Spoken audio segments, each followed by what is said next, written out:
has some seriously cool history. I think it's pretty indicative of the agricultural history of the area.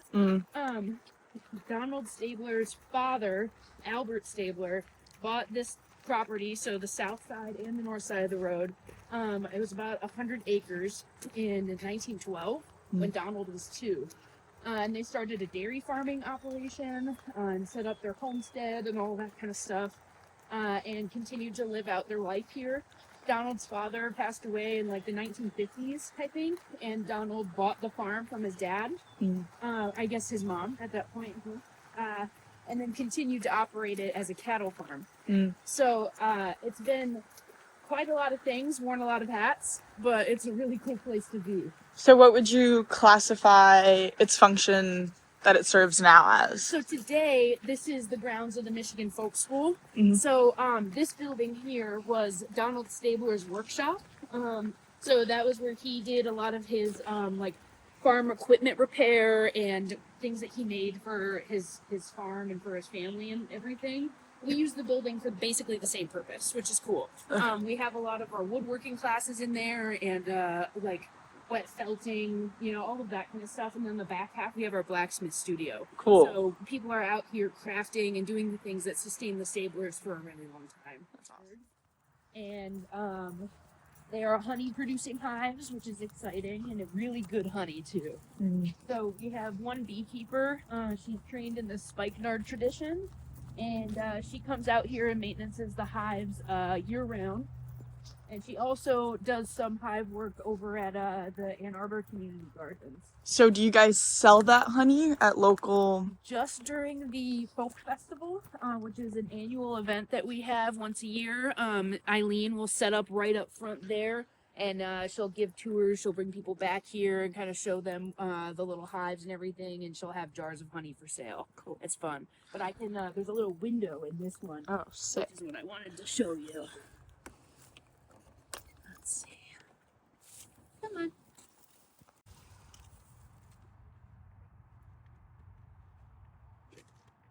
And this is called a top bar hive. All of those are original structures for the Stabler farm.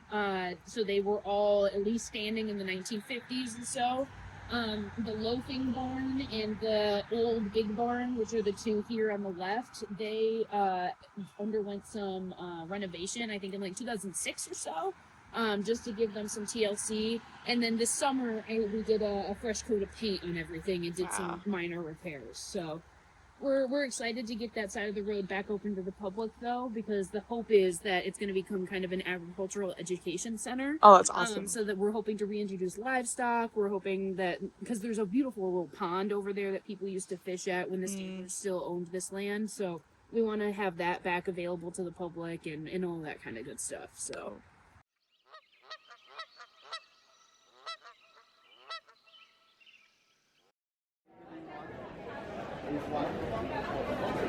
Even people here, it's not uncommon to have the question of you grow this on your own farm, despite the fact that one of the regulations in our farmers market is you can only sell things you produce. Really?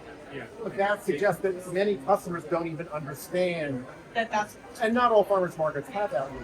yeah. But the fact that they don't know that, even the farmers market customers who are better informed than average Yeah. Or no. don't always understand where food's coming from. How do you guys view your farms? Do you view them as a part of the broader ecosystem or as something sort of isolated on its own? Well, so I have a history. I don't farm here anymore. Yeah. I have a history here. Yeah, when you say part of the broader ecosystem, you mean in a natural sense, or do you mean business economics? Both, I think, like as an like broader economic system, but then also in the natural sense, like how those two might relate to each other. Well, yeah, I guess so. My philosophy would have been, to farm in a way that is not in conflict. And, and wherever I farmed, I farmed in the Midwest, in California. I mean, it's always been, with the idea that you're trying to farm in concert with the natural We try, trying to use the natural process. Yeah. So, and then, as far as where I fit in economically when I farmed here on my family's farm, I would have been cognizant that what I was doing was niche. Because the only way that you can farm on a small scale is to do that, is to market to people here. People who value value food that is raised in a certain way, and that is part of the local system. Yeah. Because it's not to farm, to be a part of the larger dominant agricultural model. You have to move really big and really efficient, and maybe not everything. Yeah. Are there any things you guys wish the public asked more about to figure out how to? I guess because you guys mentioned how people, when they come to the farmers market, don't really have the prior knowledge that you guys are growing a lot of the stuff on your own, and it has to be grown on your own.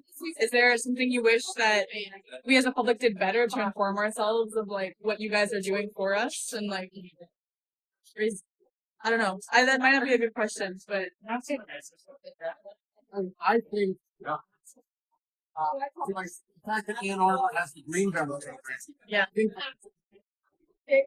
actually between whether or not you buy nutrient food and how that affects the landscape that will be around you. Yeah. If people do not buy local food,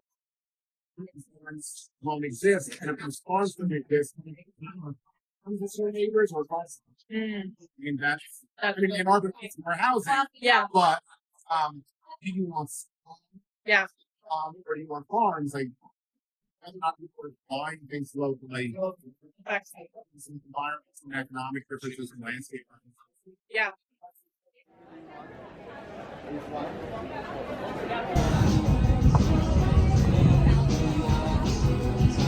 Just get the idea of communicating.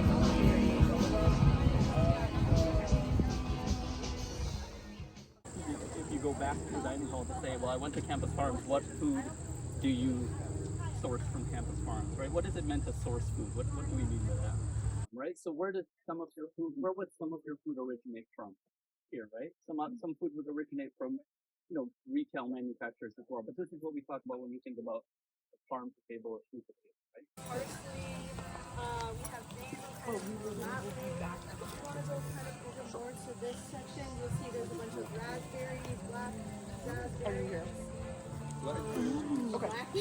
Regular red raspberries. Yeah. Yeah, but this is really a lot of good for farm food. If you go over there and you see a bunch of basil,